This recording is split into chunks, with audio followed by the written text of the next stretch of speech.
보통 많은 사람들이 그 하나님의 존재에 대해서는 의구심을 많이 갖습니다. 정말 하나님 계실까?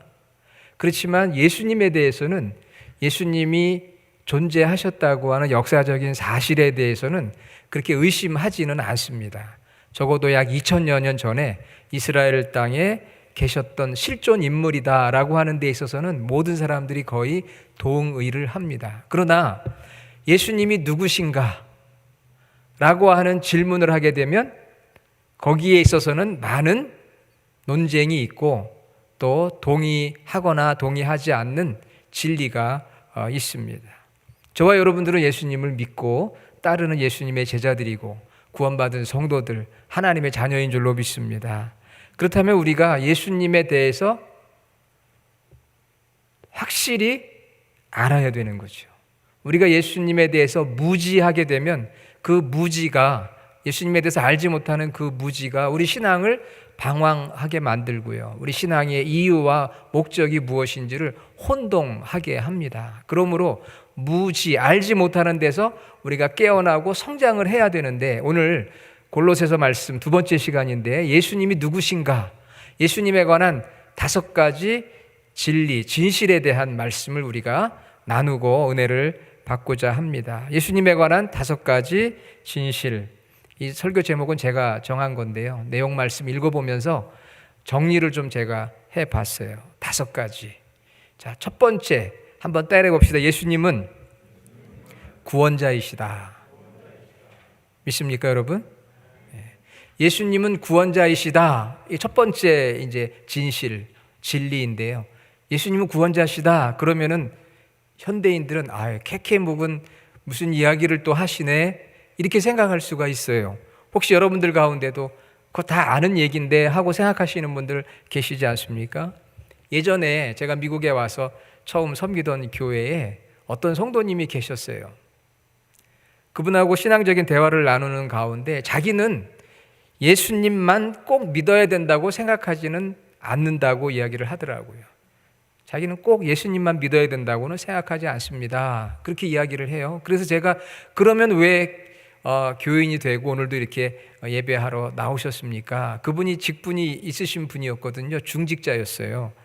그랬더니 그분이 이야기하는 거예요. 저는 사실 예수님을 믿는다기보다는 예수님의 말씀이 좋아서, 예수님의 교훈, 예수님의 말씀이 참 너무 좋다는 거예요. 그래서 그 예수님의 말씀대로 좀 살아보려고, 예수님이 하신 말씀대로 좀 도덕적으로 윤리적으로 살아보려고 제가 교회에 나오는 것이지, 뭐 누구를 믿느냐 하는 것은 각자의 자유고 꼭 예수님만 믿어야 됩니까? 그렇게 이야기를 하더라고요. 그래서 저는 좀 깜짝 놀랐어요. 그분이 오랫동안 교회를 섬기고 중직자인데 그분의 입에서 그런 이야기가 나오니까 좀 당황스럽더라고요. 혹시 여러분은 그분과 같은 분 없으세요? 꼭 예수님만 믿어야 돼요? 성경에 보니까 예수님 좋은 말씀들 참 많은데 그 말씀대로 그냥 살려고 애쓰면 되는 거지 꼭 믿어야 되나요? 라고 아마 생각하시는 분들이 있을는지도 모르겠어요. 그래서 제가 그분에게 그렇게 물었어요. 예수님의 그 말씀과 교훈을 지켜서 착하게 살고 도덕적이고 윤리적인 삶을 살고 싶으시다는데, 그러면 이 세상을 살아가면서 실수하거나 실패하거나 죄 짓는 경우는 없습니까? 예수님 말씀대로 살려고는 하는데, 선하게 착하게 도덕적으로 살려고 하는데 실수하고 실패하고 죄 짓는 경우는 없나요? 그랬더니 많지요. 지키려고는 하지만 실수도 많이 하고 죄도 짓고 그럴 때가 있어요, 그러더라고요. 그래서 제가 그랬어요. 그래서 예수님이 필요한 겁니다. 그래서 예수님이 우리 죄를 사하기 위해서, 용서하시기 위해서 오신 거예요. 그러니까 예수님을 먼저 나의 구원자로 믿으시고 죄 용서를 받고 죄를 이길 수 있는 그런 성령의 능력을 얻고, 그리고 나서 예수님의 교훈의 말씀을 따라 선하고 의롭고 도덕적으로 살아보시기를 바랍니다. 그렇게 교훈을 따라 살려고는 하는데 실수하고 실패하고 죄를 짓는다면서요. 그러니까 예수님이 우리의 구원자시니까 먼저 예수님을 구원자로 영접하고 믿으시고 그 다음에 예수님의 말씀과 교훈을 따라 살아간다면 얼마나 좋습니까? 그렇게 제가 멋있게 이야기를 했어요. 그랬더니 그분이 끄덕끄덕 하더라고요. 그럴듯한가 봐요. 여러분, 우리가 예수님의 말씀을 그냥 교훈을 좋아서 그 말씀대로 착하게 살지, 도덕적으로 살지, 그런데 살아보니까 그렇게 되든가요? 실수하고 실패하고 죄 지을 때 있잖아요. 그럼 어떻게 할 거예요, 그때는? 물론 사회적인 죄를 안 지어서 감옥에는 안 간다 할지라도 우리가 마음부터 해서 양심의 죄를 짓고 살 때가 있거든요. 그 죄의 사함을 받을 수 있는 길이 바로 예수님을 통해서 얻는 죄사함의 길 아닙니까? 그래서 그 예수님을 내가 믿는 것이고, 그리고 그 예수님을 통해서 주의 성령의 능력으로 날마다 영적으로 성장하며 죄를 이길 수 있는 승리의 삶을 살아갈 수 있는 것이거든요. 그런데 오늘날 많은 현대인들은 예수님을 그냥 단순히 본받아야 될, 따라가야 될 위대한 스승 중에 한 사람으로 생각을 합니다. 그렇게 생각을 해요. 그런데 오늘 우리가 읽었던 골로새서 1장 13절, 제가 골로새서의 말씀을 디테일하게 다 설명은 안 드리는 이유는 그 전에 이제 에베소서, 빌립보서를 했기 때문에 비슷한 내용들은 이번에 좀 빼고 핵심적인 내용만 제가 전하려고 해요. 13절에 보니까 그는 하나님을 말합니다. 우리를 흑암의 권세에서 건져내사 그의 사랑의 아들, 예수님이죠. 예수님의 나라로 옮기셨으니 14절, 그 아들 안에서 우리가 속량 곧 죄사함을 얻었도다. 그래서 예수님은 우리의 구원자, 이것이 가장 중요한 첫 번째 진리요 진실인 줄로 믿습니다. 흑암의 권세, 13절에 보니까 흑암의 권세는 사도행전 26장 18절에 보면 사탄의 권세라고 했어요. 사탄의 권세 아래서 죄의 종로로 타고 있던 우리를, 사단이 지배하던 어둠의 세계에서 우리를 건져내셔서 옮기셨어요. 어디로 옮기셨습니까? 예수 그리스도의 나라로, 하나님의 나라로, 생명의 길로 인도해 주셨고, 어떻게 예수님이 그렇게 하셨느냐, 우리 이미 알고 있지만 20절에 보면 그의 십자가의 피로 그랬습니다. 십자가의 피로. 우리가 원래 죄로 하나님과 원수가 되었었는데 예수님께서 피 흘려 죽으심으로 우리가 죄사함을 받고 하나님과 화목하게 된 것이죠. 그래서 우리는 이 흑암의 권세에서 하나님의 나라로 옮겨진 거예요. 그게 바로 구원입니다. 완전한 지위, 하나님의 자녀라는 신분을 얻었어요. 죽음의 자리에서 생명의 자리로 옮겨진 게 구원 아니겠습니까? 여러분 다 생명의 자리로 옮겨졌습니까? 여러분이 지금 앉아있는 그 자리가 생명의 자리 맞습니까?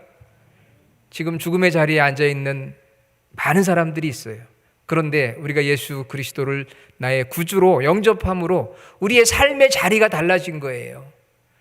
우리가 비록 지금 살아가는 삶의 환경은 어렵더라도 영적으로 우리는 지금 생명의 자리에 앉아서 살아가고 있다는 분명한 진리를 여러분이 확신하시기를 주의 이름으로 축원합니다. 그래서 믿음과 소망 안에 흔들림 없는 삶을 사는 거예요. 23절, 너희가 믿음에 거하고 터 위에 굳게 서서 복음의 소망에 흔들리지 아니하면, 그게 우리의 삶이 되어야 돼요. 여러분, 예수님을 나의 구원자로 믿는 믿음에서 절대 흔들리지 않는 그냥 위대한 스승 중에 한 분이지, 말씀이 좋아서요, 그게 아니고요, 나의 죄를 사하시는, 그래서 내가 생명의 나라로 옮겨진 하나님의 자녀의 신분을 얻었다고 하는 그 특권을 저와 여러분들이 누리게 된 것, 얼마나 감사합니까? 첫 번째 진리는 예수님은 구원자시다. 자, 두 번째 진리는 무엇일까요? 두 번째 진리는 따라해 봅시다. 마스크를 써서 따라하기도 좀 힘드시지만 그래도 기억하기 위해서, 예수님은 하나님의 형상이다.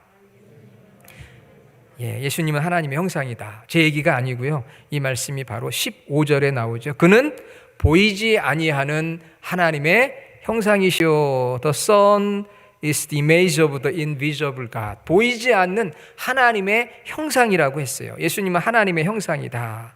하나님은 영이시기 때문에 우리가 볼 수가 없어요. 그런데 보이지 않는 하나님이 우리 인간의 눈에 보이도록 이 세상에 육신의 몸으로 오신 분이 누구예요? 예수님이시잖아요. 인카네이션, 말씀이 육신이 되어 우리 가운데 거하셨다. 요한복음 1장 14절, 이제 크리스마스 성탄이 오지 않습니까? 그래서 예수님께서 하나님의 형상이라고 하는 것은 두 가지 의미가 있어요. 첫째는 보이지 않는 하나님을 보이도록 나타내어 주신 분이 바로 예수님이시라는 것이죠. 보이지 않는 하나님의 형상을 보여주셨어요. 말씀이 육신이 되어서 보여주셨어요. 인비저블인데 비저블로 보여주신 것이고, 두 번째는 하나님의 속성을 완벽하게 구현하신 분이시다. 즉 하나님이시다. 빌립보서 2장 6절. 그는 근본 하나님의 본체시다. 그래서 오늘 말씀 19절에 보면 아버지께서는 모든 충만으로 예수 안에 거하게 하시고, 충만으로, 아버지의 충만, 아버지의 신적 속성을 예수님이 다 가지신 하나님의 형상이라는 것이죠. 골로새서 2장 9절에도 반복해서 말하고 있습니다. 그 안에는 신성의 모든 충만이 육체로 거하시고, 예수님 안에는 모든 신성의 충만이 육체로 거하셨다. 그래서 예수님은 하나님의 본체시고 하나님의 형상이시고 하나님의 모든 속성을 충만하게 갖고 계신, 바로 보이지 않는 하나님을 우리에게 보여주신 분. 그래서 요한복음 14장 9절에 보면요, 예수님께서 제자 중에 하나였던 빌립에게 이렇게 이야기해요. 나를 본 자는 아버지를 보았다. 왜 그랬을까요? 예수님 하나님의 보이는 형상이시기 때문에, 말씀이 육신이 되어 이 땅에 오셨기 때문에. 두 번째 진리는 예수님은 하나님이신 거예요. 하나님의 형상, 보이지 않는 하나님의 모습을 우리에게 보여주신 분이 예수님이시다. 여러분 믿으시길 바랍니다. 자, 세 번째 진리는 따라해 봅시다. 예수님은 창조자시다. 여러분 창세기 1장 하나님께서 천지를 창조하셨을 때 예수님 계셨어요? 안 계셨어요? 계셨어요. 삼위일체 하나님으로 우리가 우리의 형상을 따라 삼위일체 하나님이 등장합니다. 오늘 말씀 15절에 보면 그는 보이지 아니하는 하나님의 형상이시요 모든 피조물보다 먼저 나신 이시니, 그리고 16절 만물이 그에게서 창조되되, 예수님에게서 창조되었다는 것이에요. 보이는 것, 보이지 않는 것, 모든 것이 다 예수님으로부터 창조되어졌다. 그러니까 우리가 예수님을 구원자라고 고백하지만 창조자라고까지 고백하기는 어려웠던 분들도 계실 거예요. 그러나 예수님은 성부, 성자, 성령 삼위일체 하나님으로 창세기 1장의 모든 창조 사역에 동참하셔서 함께 천지를 만드셨다고 고백합니다. 그러니까 예수님은 구원자시고 하나님의 형상이시고, 하나님의 형상이라는 것은 하나님과 같은 본체, 삼위일체라는 것이죠. 그리고 창조자시다. 천사들까지, 거기에 보니까 보이지 않는 것들, 모든 영적인 존재들까지도 다 주님께서 만드셨어요. 그런데 여러분 15절에 보면은요, 모든 피조물보다 먼저 나신 이시니, 이 표현이 나오죠. 이 표현 때문에 많은 이단들이 등장했어요. 주후 3세기경에 초대교회 시절에 활동했던 이집트, 지금의 이집트 알렉산드리아, 이집트의 맨 북쪽이죠. 거기 출신의 아리우스라고 하는 성직자가 있었습니다. 신학자요, 성직자 아리우스. 그는 이런 주장을 했어요. 성자 예수님은 성부 하나님에 의해서 창조되었다. 예수님은 피조물이라는 거예요. 성부 하나님에 의해서 창조되었다. 왜 그런 생각을 했느냐 하면 바로 오늘 15절 하반절에 모든 피조물보다 먼저 나신 이시니 하니까 우리가 말씀 읽어보니까 그럴듯하잖아요.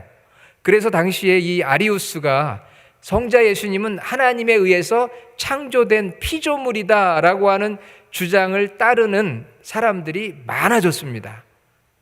그래서 주후 325년에 콘스탄티누스 1세에 의해서 소집된 니케아 공의회라는 데가 있었어요. 거기서 중요한 안건들을 처리하는데 거기서 이 아리우스의 주장이 이단으로 결정이 되었고, 그런데 이 아리우스의 이 주장을 계속해서 지금까지도 주장하는 우리 주변에 이단들이 있습니다. 즉 예수님은 삼위일체 하나님이 아니시고 하나님에 의해서 만들어졌고, 또 어떤 경우는 천사들 중에 천사장이다, 이렇게까지 주장하는 이단들이 있는데요.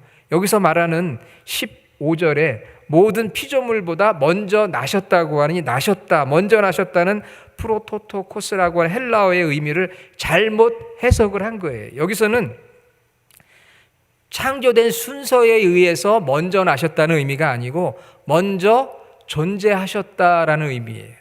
이것을 우리가 분명히 알아야 돼요. 여러분 졸지 마세요. 먼저 존재하셨어요. 먼저 태어난 피조물 중에 첫 번째로 태어난 피조물이 아니고 먼저 존재한 선제, pre-existence, 먼저 존재하셨다는 거예요. 피조물보다 먼저 존재하셨어요. 선지하셨다는 것. 그래서 요한복음 1장 1절로 18절, 빌립보서 2장 6절에 우리 예수님은 먼저 존재하신 분임을 다시 강조하고 있거든요. 그것을 먼저 이해를 해야 되는데 그거는 넘겨버리고 여기에 나온 먼저 나셨다, 이것만 붙들고 예수님은 피조물이다 라고 주장을 하는데 성경은 그렇지가 않습니다. 그 요한복음 1장과 빌립보서 2장 그리고 골로새서 1장이 바로 예수님이 누구신가 라고 하는 것에 대한 아주 확실한 증거를 해주시고 있는 거죠. 먼저 존재하셨다. 창조자이시니까 먼저 존재하는 것이죠. 우주에 존재하는 모든 피조물보다 먼저 프리 이그지스턴스, 존재하신 하나님이시고 세상을 유지 주관하시는 분이시다. 할렐루야. 여러분, 이런 믿음을 여러분이 가지셔야 돼요. 예수님은 구원자시고 하나님의 형상이시고 창조자시다. 여러분, 무신론자들은 이렇게 이야기합니다. 아무리 찾아봐도 신이 없다. 더군다나 과학이 발달하고 우주 시대가 열렸어요. 달나라에 갔다 와 보니까 없어요. 하나님이 안 보여요. 없어요. 그래서 하나님 없다, 찾을 수가 없다고 그렇게 주장을 합니다. 여러분, 제가 집에 들어가서 구두를 벗어놨어요. 물론 제가 만든 이야기입니다. 구두를 벗어놨는데 이렇게 보니까 개미 2마리가 제 구두 위로 올라가기 시작했습니다. 그래서 쟤들이 뭐 하나 봤더니 개미 2마리가 구두 위로 올라갔다가 미끄러졌다 떨어졌다 올라가서 다시 안에 들어갔다 나왔다 그러면서 서로 이야기를 하는 거예요. 그 제가 무슨 이야기를 하나 들어봤죠? 그랬더니 개미들이 이런 이야기를 합니다. 야, 여기 신발은 있는데 신발 주인이 안 보인다. 아무리 찾아봐도 없네. 안에 들어가 봐도 없고 위에 올라가 봐도 없고 이 신발 주인이 없나 봐. 이거 신발 그냥 어디서 생긴 것 같아 하고 개미 2마리가 열심히 대화를 하고 있더라고요. 제 상상 속에. 바로 인간이 개미 같아요. 하나님 만드신 창조세계 보면서 야, 안 보인다, 없는 것 같아, 그렇게 이야기하잖아요. 그러나 이 우주 만물을 창조하시고 다스리시는 하나님이 보이지 않지만 없는 것이 아닙니다. 우리가 마치 개미들처럼 열심히 찾아보긴 하는데 내 지각과 내 이성과 내 경험의 수준에서는 이해할 수 없는 거예요. 보이지가 않으니까. 개미가 아무리 제 구두를 뒤져봐도 저는 거기 없거든요. 지금 보고 있는데 저를 보지를 못하고 있어요. 그래서 하나님께서는 스페셜 레블레이션, 특별 계시인 바이블을 주신 거예요. 성경을 통해서 하나님을 알도록, 하나님을 믿도록. 여기 믿음에 대해서 말씀하고 있는 성경을 통해서 우리는 하나님을 알고 만나고 하나님을 믿게 되는 줄로 믿습니다. 하나님은 창조자시고 주권자세요. 자, 네 번째니까 이제 몇 번 남았어요? 2번. 2번만 잘 참으시기 바랍니다. 네 번째, 예수님은 교회의 머리이시다. 그 말씀은 어디에 나오느냐? 18절 보세요. 18절. 그는 몸인 교회의 머리이시다 그랬습니다. He is the head of the body. 교회의 머리. 우리 알고 있죠? 몸인 교회의 머리. 여러분, 에베소서는요, 우리 지난번에 말씀 나눴는데 에베소서는 무엇을 강조하냐면요, 그리스도의 몸인 교회를 강조해요. 몸인 교회, 바디를 강조해요. 그래서 교회란 무엇이고 교회 생활을 어떻게 해야 되는지 몸인 바디를 강조하는데, 골로새서는 몸인 바디보다는 몸의 머리이신 누구를 강조할까요? 예수님을 강조해요. 그래서 골로새서는 그리스도의 탁월성을 강조해요. 에베소서는 무엇을 강조한다고요?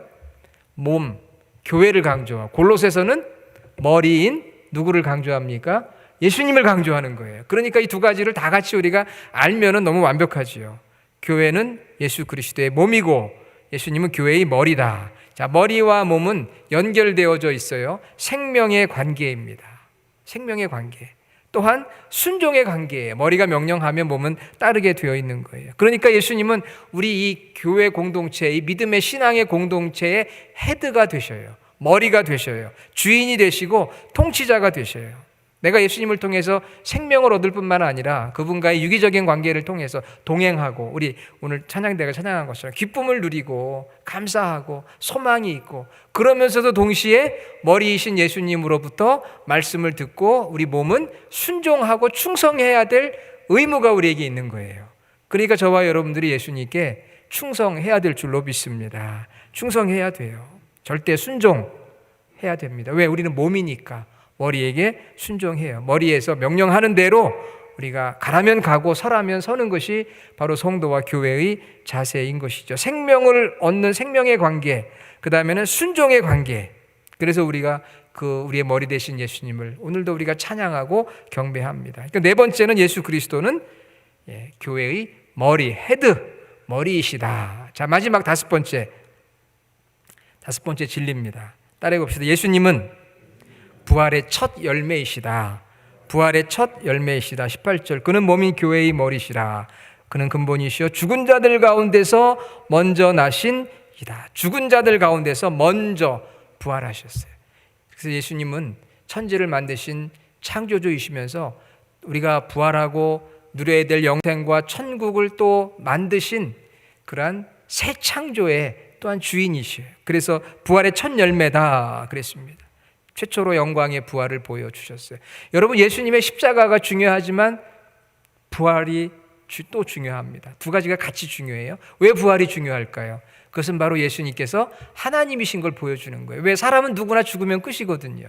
그런데 예수님이 다시 사셨다는 것은 그분이 우리와는 다른 하나님이시기 때문에, 전능하신 하나님이시기 때문에 죽은 자 가운데서 다시 살아날 수 있는 것이고, 그분이 우리에게 부활의 첫 열매가 되셨다고 고린도전서 15장 20절에 말씀했어요.